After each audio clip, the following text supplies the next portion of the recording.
एक दिन जेठालाल चोरी करने के लिए 3 घरों के सामने पहुंचता है, लेकिन उसे समझ नहीं आ रहा था कि चोरी करने के लिए कौन सा घर सेफ रहेगा।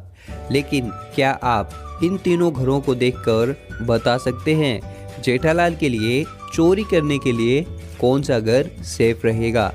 आपका क्या जवाब है? आप अपना जवाब हमें कमेंट कीजिए।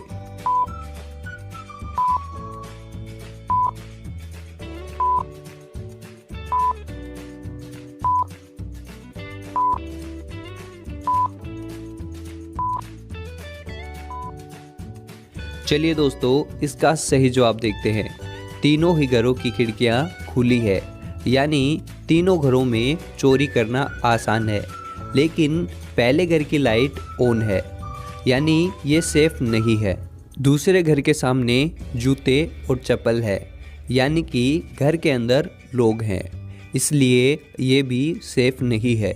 और तीसरे घर की खिड़की भी खुली है और लाइट भी ऑफ है, यानी कि इस घर में चोरी करना सेफ है। जेठालाल चोरी करने के लिए तीसरे घर में जाता है। तभी चालू पांडे को पता चल जाता है कि उसके घर में कोई चोर घुस गया है। चालू पांडे तुरंत गाड़ी लेकर अपने घर पहुंचता है। तब तक जेठालाल कुछ सामान चुराकर भाग जाता है। लेकिन क्या आप यहाँ सामान चोरी से पहले और सामान चोरी के बाद की फ़ोटो देखकर बता सकते हैं जेठालाल ने कितनी चीज़ें चुराई हैं? तो ध्यान से देखिए और आप अपना जवाब हमें कमेंट में लिखिए।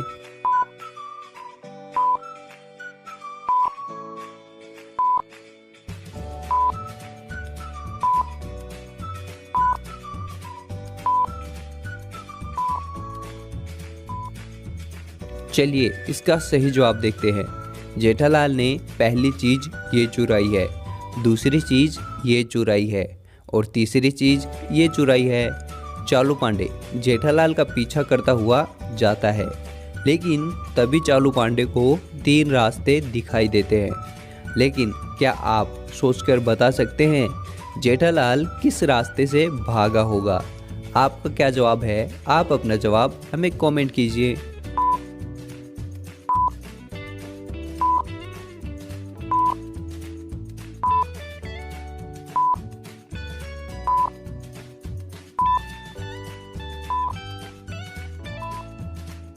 चलिए दोस्तों, इसका सही जवाब देखते हैं। यह रेत से बना हुआ कच्चा रास्ता है। अगर जेठालाल यहाँ से जाता तो उसके पैरों के निशान यहाँ जरूर मिलते। और इस रास्ते पर सीसीटीवी कैमरा लगा हुआ है, तो जेठालाल यहाँ से भी नहीं भागेगा, यानी कि जेठालाल इस तीसरे रास्ते से भागा है। चालू पांडे जेठालाल का पीछा करता हुआ जाता है और उसे पकड़ लेता है। तो इसी बात पे एक लाइक तो बनता है। जेठालाल को एक काम से कहीं दूसरे शहर में जाना था, तो वह अपनी कार निकालता है और उस शहर की ओर निकल जाता है। शहर काफ़ी दूर था, तो उसे चलते चलते रात हो जाती है और जेठालाल को बहुत तेज़ भूख भी लग जाती है। लेकिन उसे रास्ते में कोई भी रेस्टोरेंट नहीं मिलता।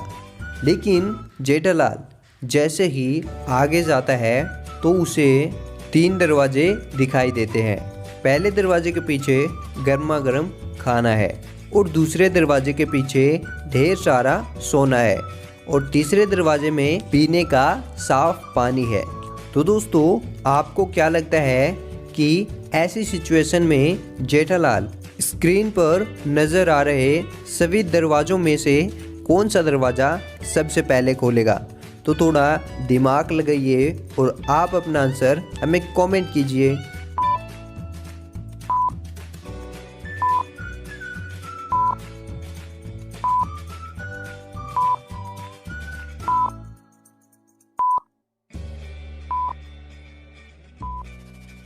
तो चलिए दोस्तों, इसका जवाब जानते हैं।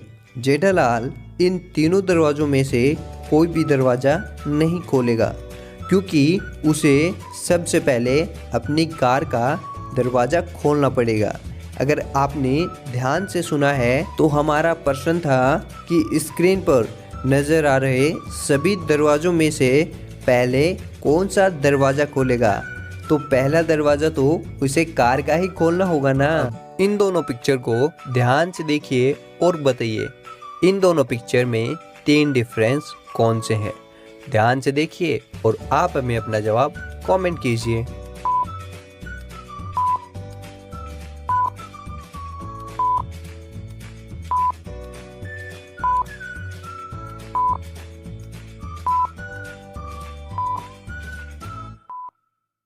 चलिए इसका सही जवाब देखते हैं। पहला डिफरेंस यहाँ है, दूसरा डिफरेंस यहाँ है और तीसरा डिफरेंस यहाँ है।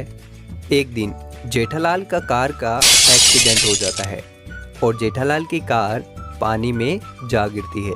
जेठालाल किसी तरह से निकलकर पानी में तैरकर बाहर निकल आता है, लेकिन जेठालाल की बीवी कार से बाहर नहीं निकल पाती, जिसकी वजह से जेठालाल की पत्नी की मौत हो जाती है। जेठालाल चालू पांडे को कॉल करता है और उन्हें वहां बुला लेता है और चालू पांडे जेठालाल से पूछताछ करता है और जेठालाल चालू पांडे को बताता है कार आउट ऑफ कंट्रोल हो गई थी और ब्रिज से पानी में आ गिरी और मैं किसी तरीके से बच गया और बाहर आ गया, लेकिन मेरी बीवी अंदर ही फंस गई और उसकी मृत्यु हो गई। चालू पांडे जेठालाल की बात ध्यान से सुनता है और समझ जाता है जेठालाल झूठ बोल रहा है और जेठालाल ने ही अपनी पत्नी का मर्डर किया है। लेकिन दोस्तों, क्या आप बता सकते हैं आखिर चालू पांडे को कैसे पता चला कि जेठालाल ने ही अपनी पत्नी का मर्डर किया है? आपका क्या जवाब है? आप अपना जवाब हमें कमेंट कीजिए।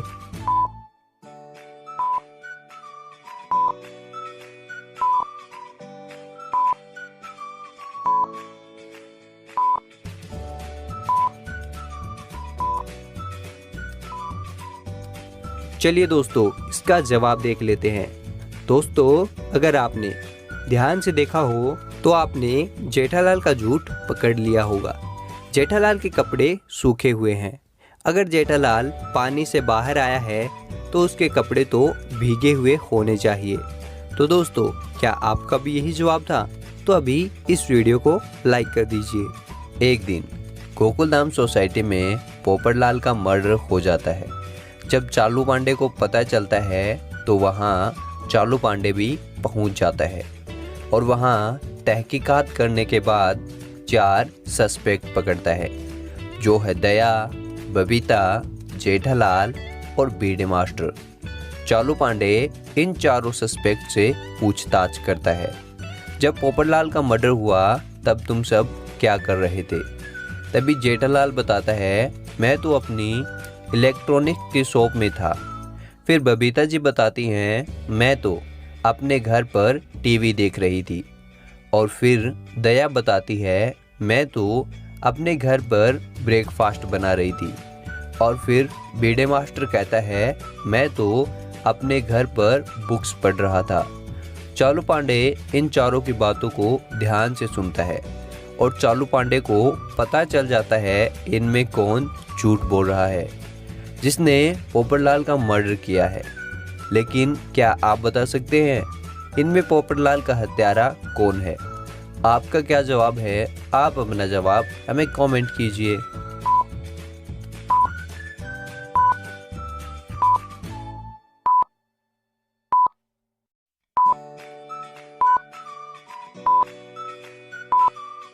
चलिए दोस्तों, इसका सही जवाब देखते हैं। इनमें पोपटलाल का हत्यारा दया है, क्योंकि दया ने कहा जब पोपटलाल का मर्डर हुआ तब वह ब्रेकफास्ट बना रही थी, लेकिन पोपटलाल का मर्डर तो शाम को हुआ था, तो दया शाम को ब्रेकफास्ट कैसे बना सकती है? ब्रेकफास्ट तो सुबह बनता है। लेकिन क्या आप पहुंच पाए थे हत्यारे तक? तो अभी इस वीडियो को लाइक कर दीजिए। चलिए अब बताइए, अगर 3 मुर्गी 3 दिन में 3 अंडे देती हैं तो 9 मुर्गियां 9 दिन में कितने अंडे देंगी? आपका क्या जवाब है? ध्यान से सोचिए और आप अपना जवाब हमें कमेंट कीजिए। दोस्तों, अगर आपको हमारी पहली वीडियो अच्छी लगी तो वीडियो को लाइक और लॉजिक